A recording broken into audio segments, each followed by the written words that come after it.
Olá, o L Notícias começa agora.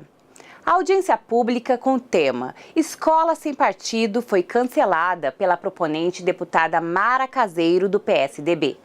O assunto polêmico foi repercutido por críticos e apoiadores na sessão plenária de quarta-feira.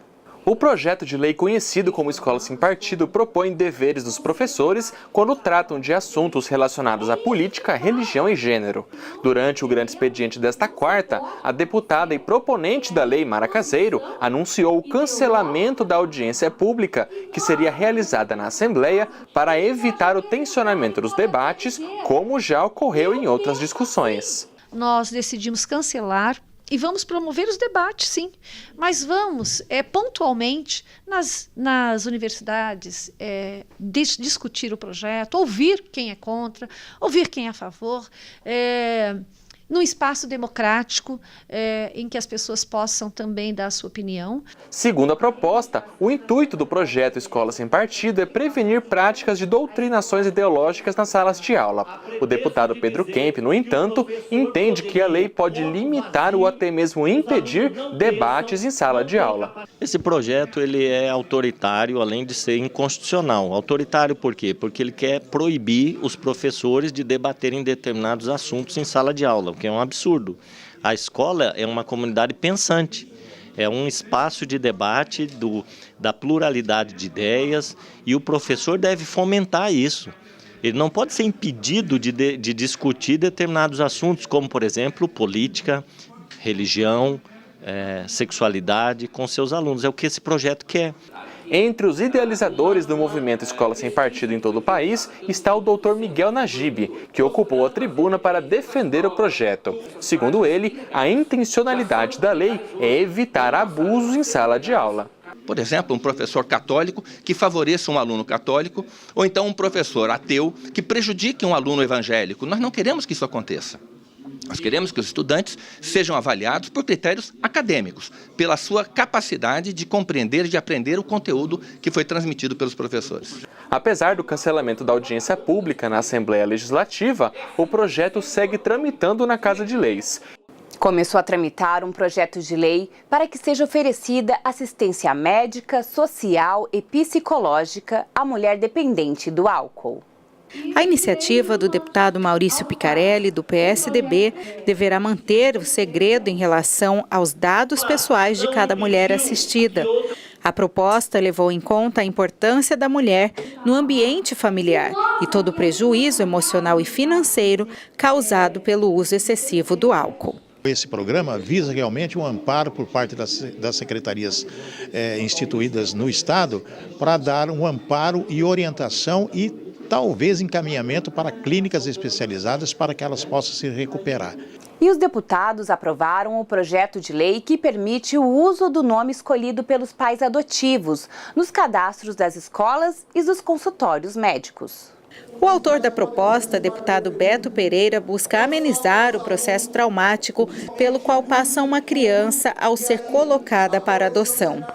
Faz com que climatize de forma natural o processo de adoção, transformando esse processo um processo tranquilo e calmo para aquele que está sendo adotado e também para a família que está adotando. Entre os 4 projetos analisados durante a ordem do dia, também foi aprovado em segunda votação o que trata do amparo aos idosos. De autoria do deputado Renato Câmara, a proposta institui o mês de junho para ações voltadas à proteção desse público. Tendo um mês específico com uma denominação de cores, que é importante para marcar esse mês, nós possamos fazer eventos, fazer conscientizações, palestras, seminários e discutir com a sociedade a importância de se enfrentar esse mal, que muitas vezes é um mal silencioso.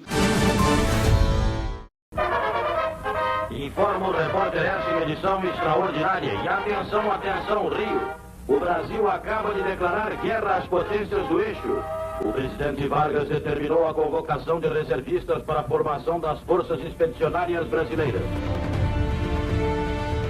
A Força Expedicionária Brasileira foi criada em 1943 para lutar na Itália ao lado dos países aliados.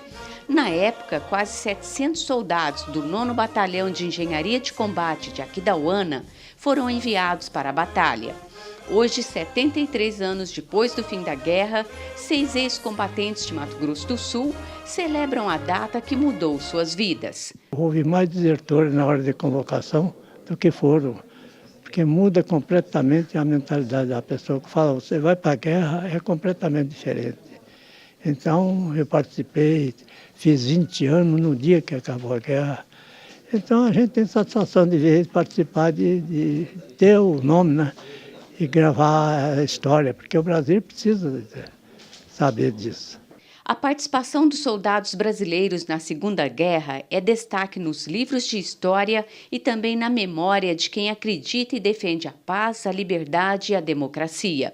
Essa página de heroísmo foi construída, escrita com o sangue e com a vida desses brasileiros que lutaram pela democracia. Então, no meu entendimento, nós, como homenageados, não devemos apenas dizer, não devemos apenas agradecer. Devemos ter atitudes em defesa dos ideais democráticos pelos quais eles lutaram. Os ex-pracinhas, autores e heróis da história, condecoraram 17 pessoas, civis e militares, que de alguma forma contribuíram para o resgate da participação dos combatentes de Mato Grosso do Sul. É uma homenagem à nossa história, à liberdade, à paz, à democracia, à fraternidade, né? Porque é o dia da vitória. Apesar de que o dia aconteceu dia 8 de maio, que é o dia reconhecido como o dia da vitória, mas a data de hoje, essa sessão solene, foi feita para homenagear esse dia, principalmente o dia da vitória, o dia da paz, né? Foi o fim da Segunda Guerra Mundial. Muita gente associa a guerra só à participação militar, de exército, marinha, mas não.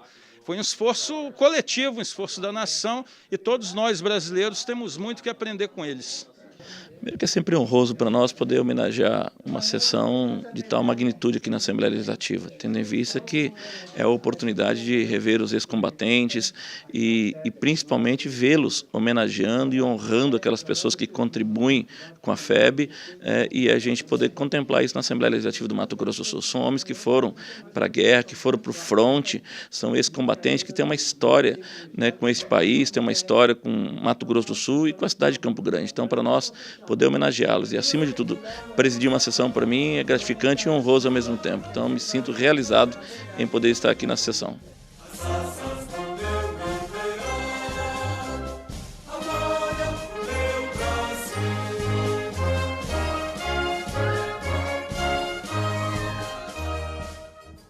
O L Notícias fica por aqui, mas notícias sobre o trabalho dos parlamentares estaduais estão disponíveis no site al.ms.gov.br,